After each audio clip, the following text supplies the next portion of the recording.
welcome to Our Cottage Ways. I'm so happy you're here. In today's episode, we're going to be setting the table. I'm preparing for some company this weekend. But first, we're going to work on a fun little project that I'm excited to share with you. I decided it's time to recover the cushions for my dining room chairs.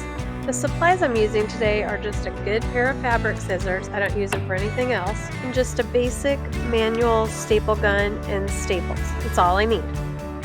And some leftover fabric that I just had laying around, so I might as well use it. This project is costing $0. I'm using the same cream and black ticking that I love so much. I used it on our curtains there underneath our countertops.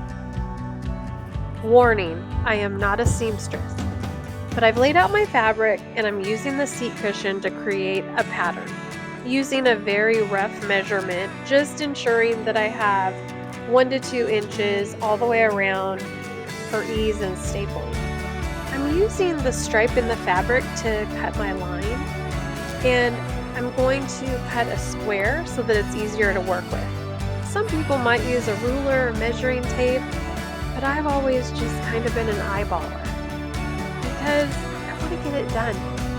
And I basically end up with the same result. Nobody is going to see if the fabric is even on the underside of the seat. They're just going to see the cute seat.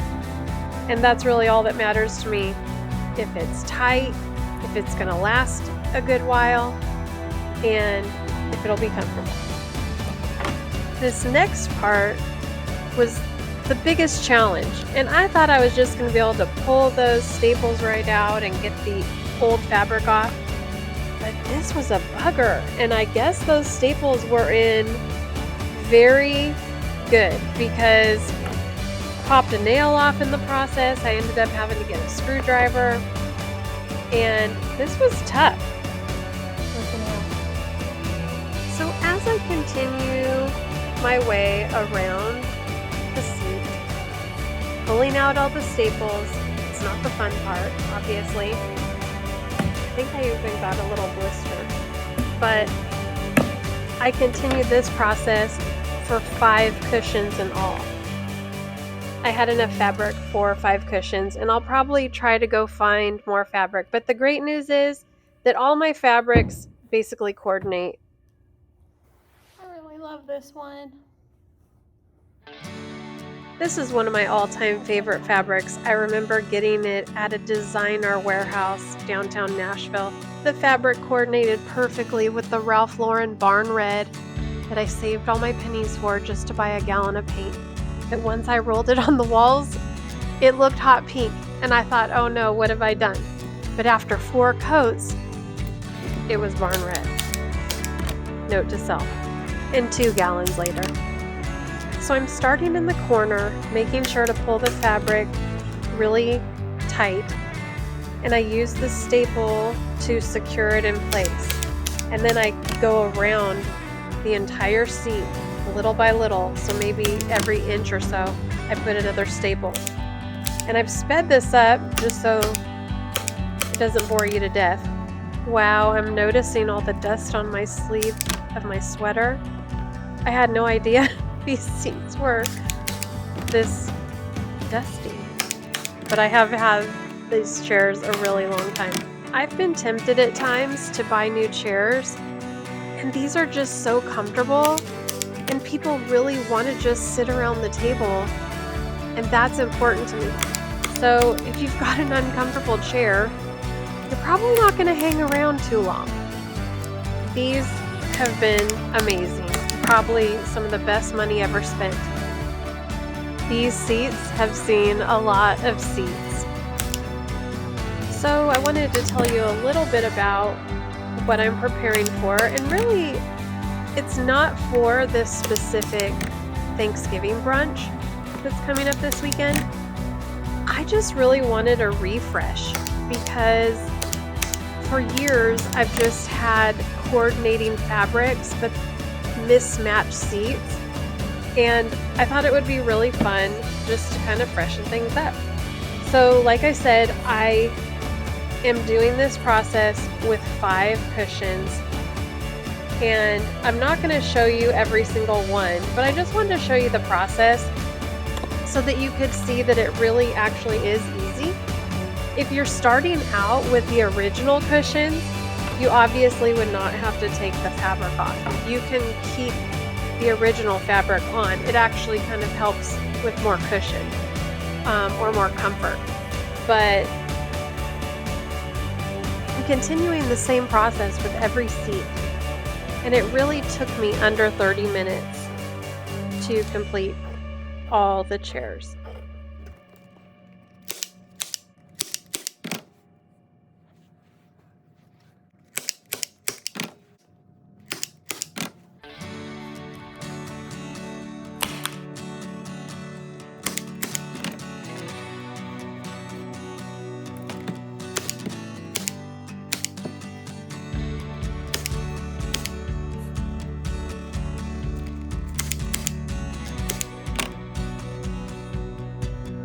I'm getting really excited to see how all of these look once they're on the chair bases.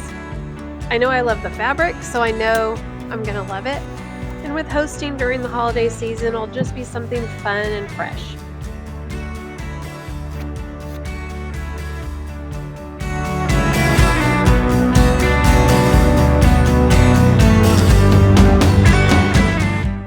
Now that that's finished, we can get on with setting the table. And I've compiled all of the elements that I'll be using to set the table. And it's not just for the Thanksgiving brunch, it's actually Friendsgiving with my ladies co-group. But I'm gonna use the same setup for Thanksgiving. So I shouldn't have to do anything but reset plates, glasses, and silverware for Thanksgiving next week, which is gonna save a lot of time, and I won't even have to worry about it. It'll be done. So what I'm using today is some cheesecloth purchased from Amazon. It's a burnt orange color. Pumpkins that I got for fall back at the end of September, early October, and they're still in good shape. Wooden discs as chargers, and glasses and plates that I already have. I'll also start by spraying down my table and wiping off all of the chairs, just so that I make sure that's out of the way before I get all of the layers going for our table setting.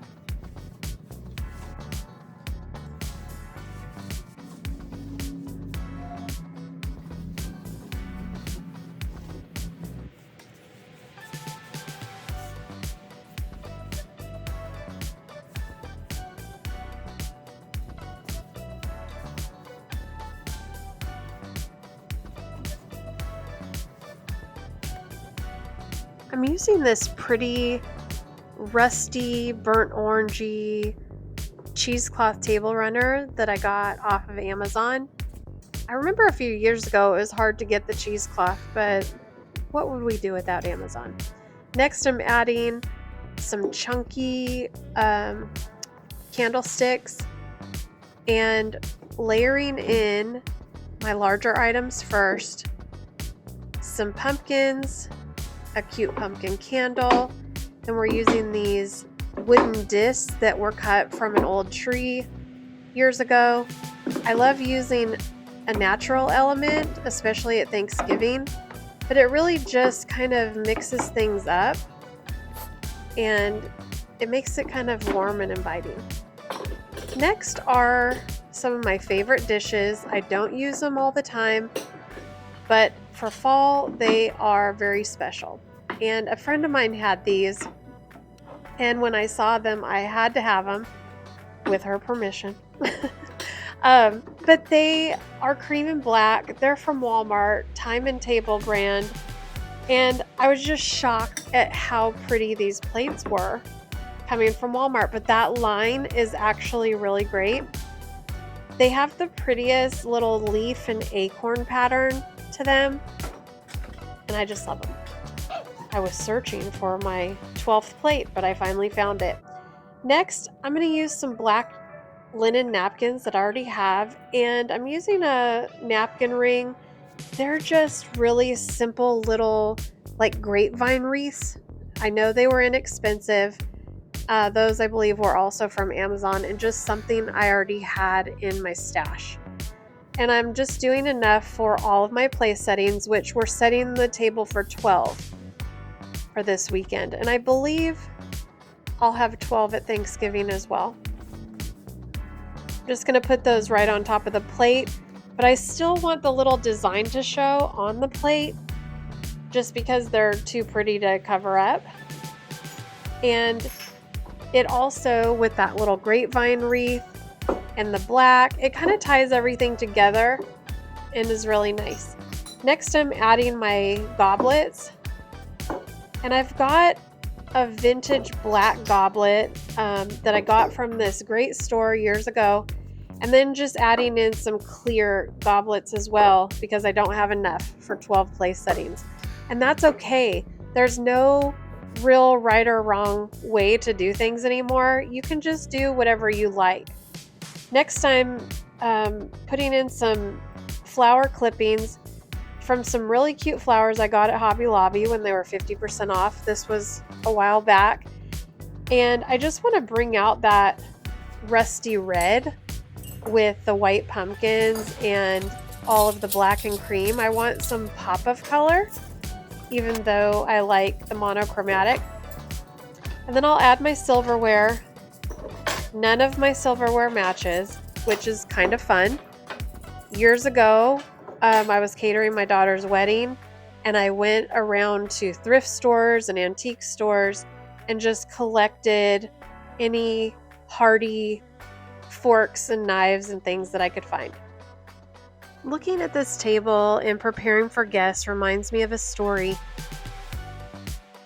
that had a lot of impact on me. And I remember one Christmas Eve, we always went to my grandma's, and I remember seeing a man that I didn't recognize.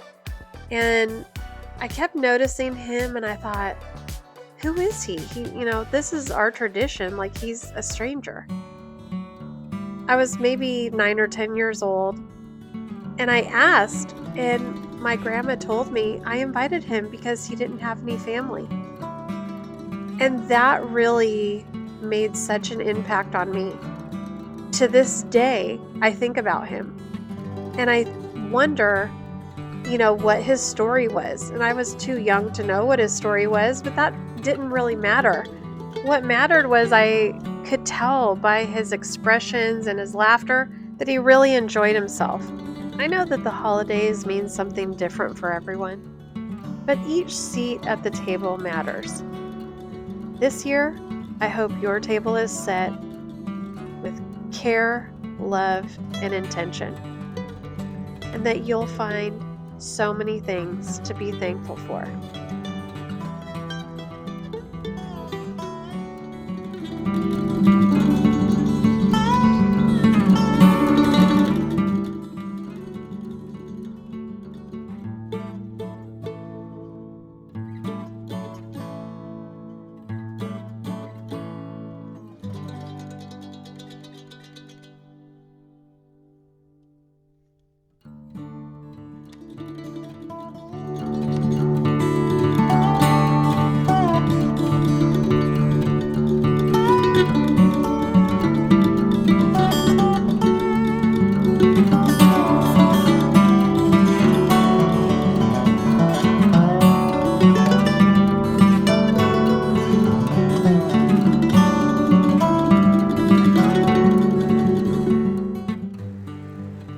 Thank you so much for joining me today on Our Cottage Ways.